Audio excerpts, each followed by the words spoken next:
Now that Norman Osborn guy has all been amnesified, I'm sure we'll never hear back from him again, it's time to get into a new era for Peter Parker and Spider-Man. And it all winds finishing up in issue 42 with one of the most famous Spider-Man panels of all time. Let me tell you about it, Tigers. We start with evil Overlord May plotting a eugenics breeding program with Pete and their neighbour's niece, but Pete doesn't want to be set up. He's buying a motorbike. Yeah. Chick magnet. You don't like them? I like my men to be not freshly run over. And at the Bugle, JJJ has his son in town. Remember him, the astronaut prodigy from the very first issue of Spider-Man?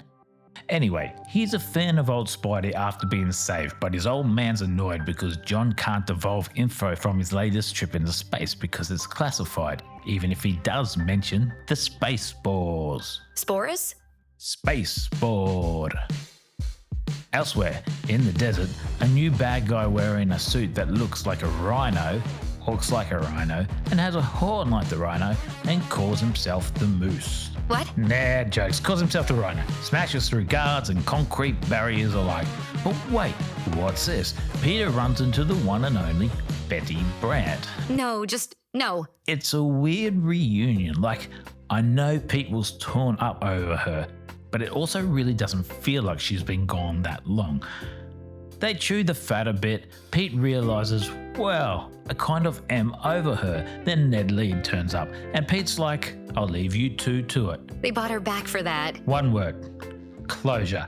I think it was a scene that needed to be had, otherwise you have that memory of Betty floating around, and we all know that Pete's moving on. There's also the potential then for the old trope of the ex-girl returning later when Pete's already got a new girlfriend, and it's all very soap opera drama. Ooh, the old girlfriend's here. So it's a win-win for both Peter and the reader, and it really does feel like a step forward in his maturity right here after acting like such a jackass over her in the first place. But by the time the Rhino is almost in New York, so yes, apparently New York is next to the desert now, but wham bam, it's Jameson, you bet it, he's after JJJ.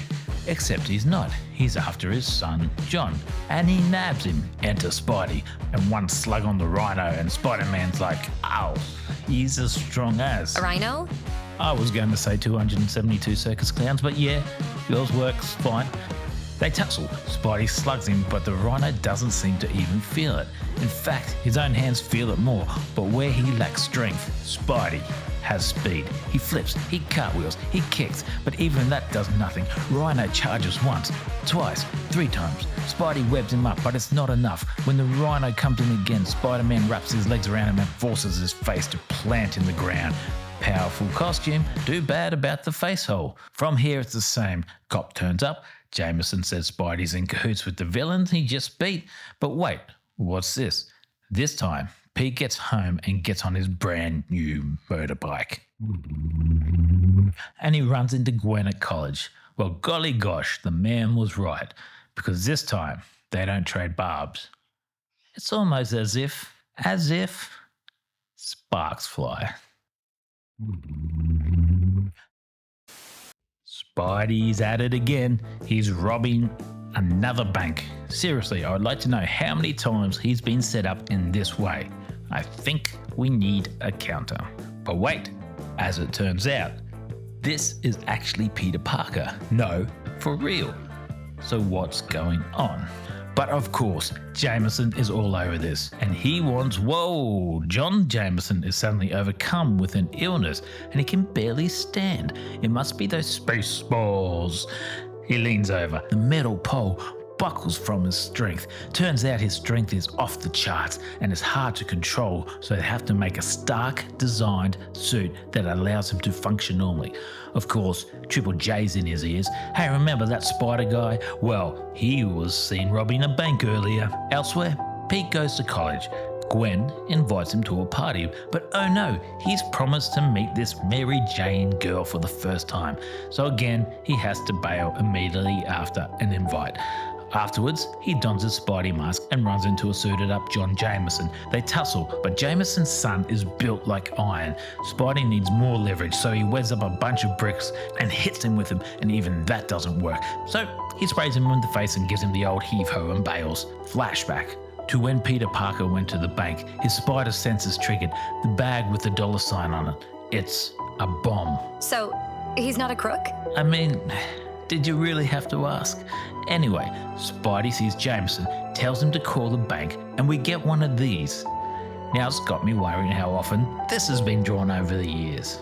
But Jameson does call, and they find out that despite the stolen bag, no money is missing. But John Jameson is getting ever more crazy pants and wants revenge. Spidey tussles with him, leading him to some dynamo-looking thing that zaps him and steals his powers. Later, Pete dons his suit to meet this girl he doesn't want to meet. It's hard to think of another girl when he wants to be at Gwen's party. Not because of the party, but because he can't seem to get Gwen out of his mind. And he's made his mind up. Once this dinner is over, he'll find a way to pursue Gwen Stacy. Nothing could change his mind about that girl. Oh yeah, except maybe that. Hey, thanks for listening. If you enjoyed this approach, please like and subscribe for more videos. And remember, if you're interested in reading the full story, the easiest way is to sign up to Marvel Unlimited at marvel.com/unlimited. I need to breathe.